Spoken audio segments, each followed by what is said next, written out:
Assalamualaikum warahmatullahi wabarakatuh. Bismillahirrahmanirrahim. Alhamdulillah. Al-Malik Al-Haqqi Mubin. Allahumma salli wa sallim wa barik ala sayyidina wa habibina Muhammad wa ala alihi wa ashabihi wa man tabi'ahum bi ihsanin ila yaumiddin.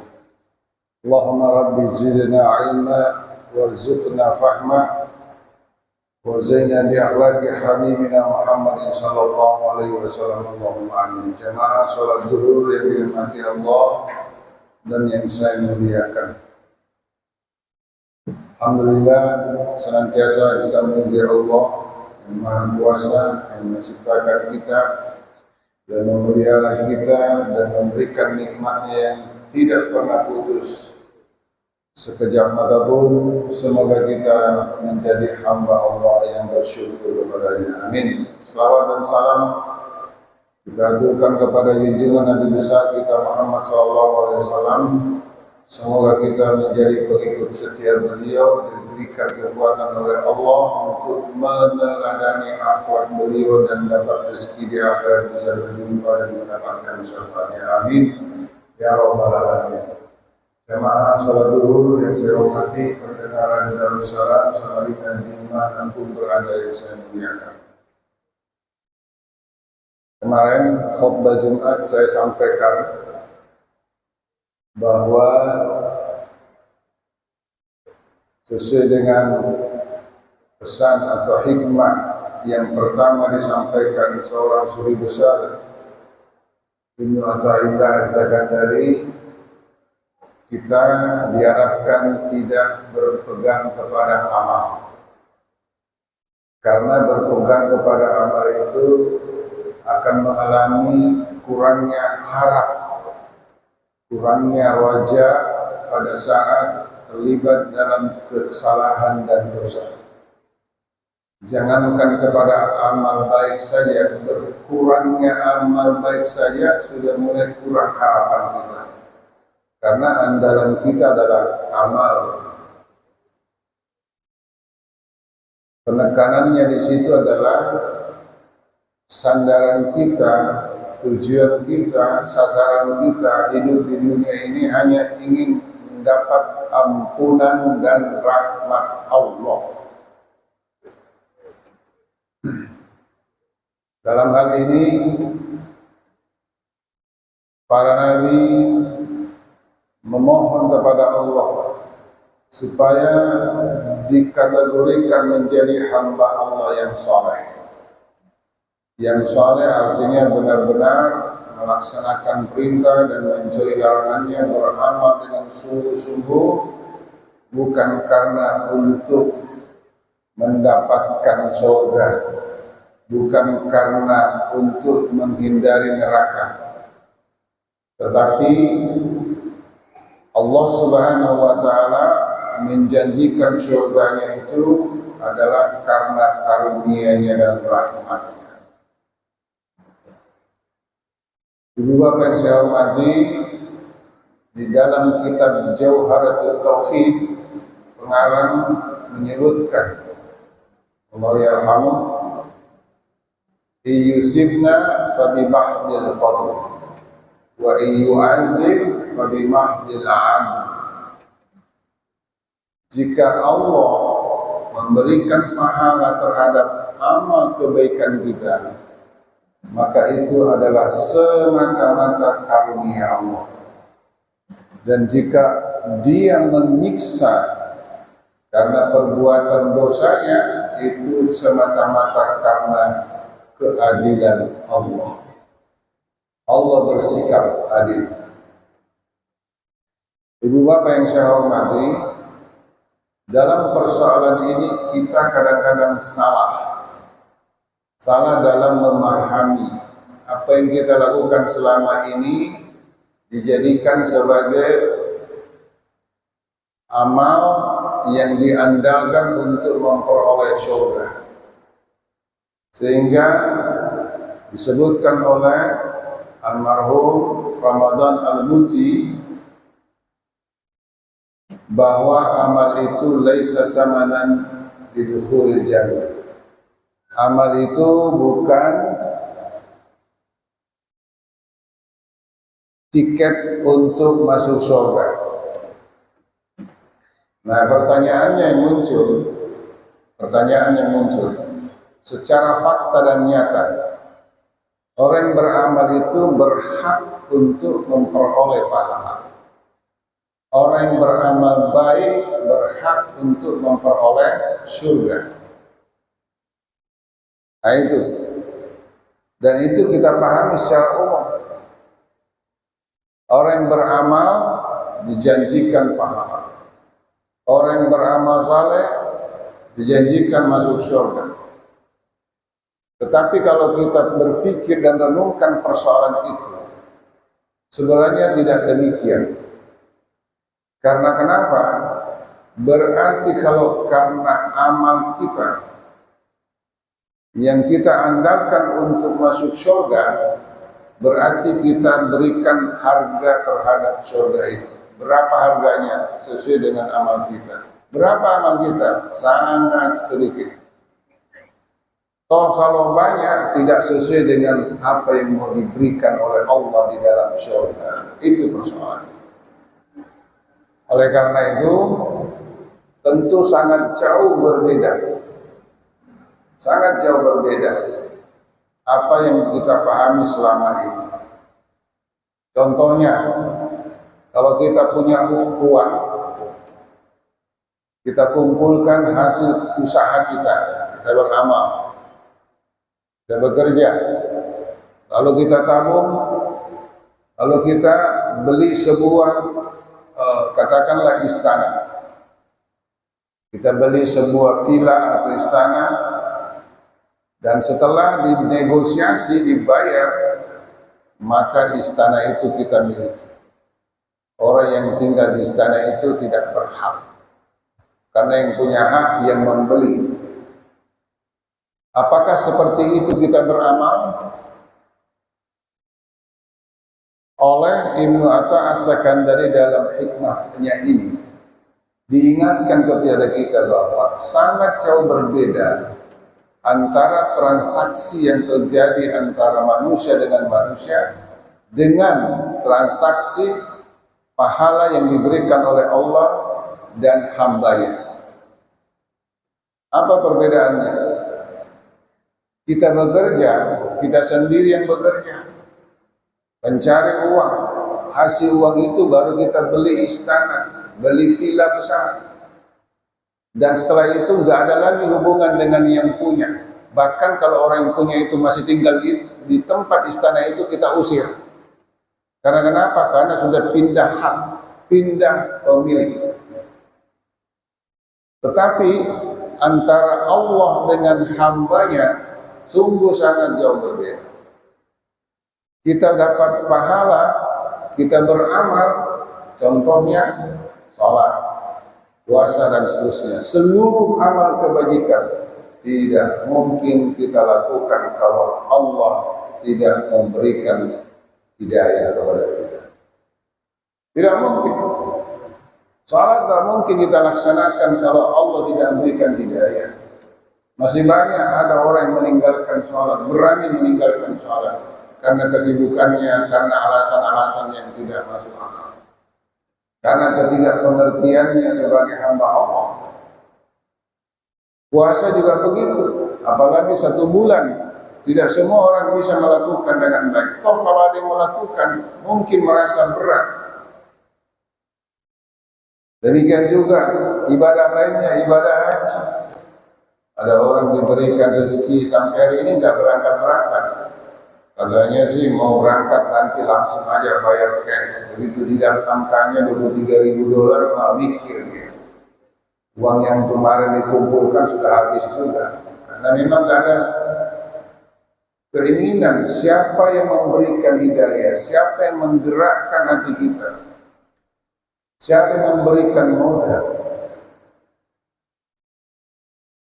Ibu bapak yang saya hormati, sehingga sekali lagi apa yang kita lakukan selama ini Terutama dalam kebaikan tidak boleh kita berpegang teguh kepada kebaikan kita. Tetapi kebaikan yang kita lakukan adalah semata-mata kita lakukan karena atas dasar apa? Perintah Allah. Coba lihat, amal yang kita lakukan adalah kewajiban. Kewajiban. Amal yang kita lakukan karena ada sunnah, anjuran, mustahab. Nah jadi kalau itu sebagai kewajiban, sementara Allah sendiri kewajiban kita itu diberikan bonus luar biasa. Yang semestinya kalau kita lihat namanya kewajiban itu tidak perlu dikasih bonus, namanya wajib. Mestinya yang diberikan hanya sunnah, tetapi tidak. Bayangkan sholat 5 waktu, 5 kali sehari semalam dikasih bonus 50 kali. Bahkan lebih. Belum lagi nanti bulan suci Ramadan, 1 malam ada malam Lailatul Qadar. Belum lagi kalau orang naik haji atau umrah, begitu dia dapat surga balasannya. Sampai di surga bukan cuma itu aja, terakhir nanti diberikan lagi nikmat yang terakhir, melihat Allah secara langsung. Bertemu dengan Allah secara langsung. Wujuhu yawma idzin nadhiratun ila rabbiha nadhirah. Pada hari itu bercerah ceria wajahnya, bercahaya wajah orang-orang ahli surga. Dan pada saat itu dia memandang Allah, diberikan rezeki yang terakhir luar biasa. Jadi enggak pernah berhenti. Beda dengan orang yang punya tadi istana. Waktu kita ngumpul duit enggak ada bantuannya sama sekali. Bahkan setelah kita tempati istana itu, kita sendiri yang memelihara, kita sendiri yang merawat istananya. Tapi kalau Allah sejak sebelum kita masuk surga, Allah berikan nikmat kepada kita. Sesudah kita masuk surga, Allah fasilitasi nikmat itu selama-lamanya. Ibu bapak yang saya hormati, kita renungkan bagaimana dalam meyakini Allah. Allah kita yakin ada. Allah Esa. Tujuan kita beribadah ikhlas. Nah, untuk memurnikan akidah kita itu termasuk amal ibadah kita.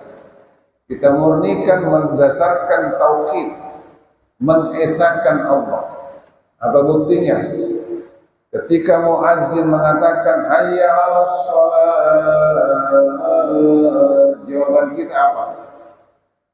La haula wala quwwata illa billah. Itu harus dipahami. Gak mungkin kami bisa menegakkan salat kalau bukan karena Allah yang berikan petunjuk. La haula, tidak ada daya. Wala quwwata, tidak ada kekuatan. Illa billah, kecuali hanyalah milik Allah. Kecuali hanyalah karena Allah yang memberikan daya dan kekuatan itu kepada kita.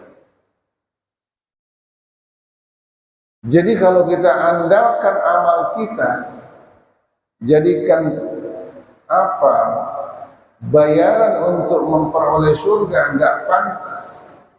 Karena kenapa? Allah yang memberikan hidayah, Allah yang memberikan kekuatan. Begitu diucapkan hayya 'alal falah, mari berlomba-lomba menuju kepada keberuntungan, berbagai macam kebaikan-kebaikan lainnya, kita jawab apa? La haula wala quwwata illa billah. Tidak ada daya, tidak ada kekuatan kecuali hanya karena semua Allah menjadi penyebab. Nah, dari situ kita pahami bahwa benar-benar bahwa kita ini hanya berpegang teguh kepada apa? Ketulusan, akidah yang murni, memurnikan Allah, ibadah kita murnikan karena Allah semata-mata. Untuk apa? Memperoleh rahmat, memperoleh ampunan. Hanya itu. Sehingga jangan dulu kita belajar tasawuf itu ada namanya seorang sufi besar perempuan, Rabi'atul Adawiyah. Rabi'atul Adawiyah. Rabi'atul Adawiyah terkenal dengan tasawuf al-hubnya, cintanya kepada Allah. Disampaikan kepada Allah, jika aku menyembahmu karena mau masuk surga, tutup pintu surga. Jika aku menyembahmu karena takut neraka, lemparkan saya ke dalam neraka. Justru aku menyembahmu karena cinta kepada Allah SWT. Begitu tulusnya. Tapi ada orang mengartikan bahwa Rabi'atul Adawiyah tidak membutuhkan surga, tidak takut neraka. Justru di kalimat-kalimat lainnya oleh Ramadan Buki menyebutkan Rabi'atul Adawiyah memohon untuk dimasukkan di surga, memohon perlindungan dari api neraka. Tetapi pada saat dia menyampaikan itu menunjukkan bahwa amalnya tidak dipandang sedikit pun di depan Allah. Karena kenapa? Amalnya enggak pantas. Enggak pantas kita ngomong kepada Allah, ini loh, saya bekerja, saya beramal, wajib bagi Allah untuk memberikan saya surga. Enggak pantas. Yang pantas itu adalah kita memohon ampun. Kenapa? Karena kalau seandainya kita tidak melaksanakan ibadah dengan baik, maka kita tidak bisa mendapat pahala yang baik. Lalu siapa yang memberikan itu? Allah memberikan kekuatan. Bahkan ada namanya orang ikhlas. Orang ikhlas itu berusaha sungguh-sungguh supaya amalnya bukan tidak dicampuri oleh riya, menyumbang supaya sumbangannya tidak dicampuri oleh riya. Itu namanya orang ikhlas. Tapi ada orang yang di atasnya lagi, orang mukhlas. Allah sendiri yang meringankan badannya, Allah sendiri menghilangkan semua sifat-sifat akhlak-akhlak yang jelek di dalam hatinya dan dalam perilakunya. Jadi kalau sudah demikian, semuanya adalah anugerah Allah. Nah, itu yang dimaksud oleh Rasulullah. La yadkhula ahadukum al-jannata amalu. Sama sekali salah satu di antara kalian tidak ada yang bisa masuk surga karena mengandalkan amal. Sahabat kaget, loh kok bisa begitu? Sementara ini kita beramal kan memang berhak orang yang beramal itu dapat surga. Kok kenapa bisa ngomong gini? Lalu sahabat bertanya, apakah engkau juga termasuk demikian? Iya, termasuk saya. Hanya saja Allah mencurahkan rahmatnya kepada kita. Jadi kita nanti insya Allah mudah-mudahan dapat rahmat bisa masuk surga. Amin. Bukan karena amal kita. Dan sampai di sini, kalau orang sudah berpandangan demikian, hidupnya untuk apa? Ridha ampunan Allah. Jika dia berbuat baik, ridha Allah yang dicari, bukan ridha orang lain. Ikhlas, tulus karena Allah. Jika dia berbuat salah dan dosa, cepat-cepat dia mengingat Allah, mohon ampun kepada Allah. Akhirnya dibukakan pintu taubat. Akhirnya dia benar-benar bekerja, terus bekerja, tidak pernah berhenti. Oleh karena itu, terakhir ini saya katakan, janganlah pernah merasa lelah untuk memohon ridha dan ampunan Allah. Jangan pernah merasa capek. Teruskan permohonan itu, tapi silakan berlelah-lelah, bercapek-capek untuk beribadah, karena memang tugas kita hidup adalah beribadah. Tugas kita hidup adalah bekerja. Selama nafas itu masih dipakai keluar masuk, wajib bekerja sampai akhir hayat. Dan terakhir, tidak ada lagi kita bisa kerjakan, cukup meyakini la ilaha illallah. Insyaallah di akhir hayat kita kalau mampu melakukan itu pasti masuk surga. Kurang lebihnya mohon maaf. Terima kasih. Wallahu a'lam bishawab. Al-Fatihah. Iyyaka na'budu wa iyyaka nasta'in. Amin ya rabbal alamin. Rabbil alamin wassalatu wassalamu ala asyrofil mursalin sayyidina Maulana Muhammad wa ala alihi wasallam. Rabbi zidna ilma warzuqna fahma warzuqna fahman nabiyyin wa ilhaman fahman nabiyyin wa hifdzal mursalin wa ilhaman malaikatil muqarrabin fi afati ya arhamar rahimin. Rabbana atina fid dunya hasanah wa fil akhirati hasanah wa qina adzabannar. Wassallallahu ala sayyidina Maulana Muhammad walhamdulillahi rabbil alamin. Kurang lebihnya mohon maaf. Minallahi musta'an wa istiqlal. Wassalamualaikum warahmatullahi wabarakatuh. Allahumma salli ala Muhammad.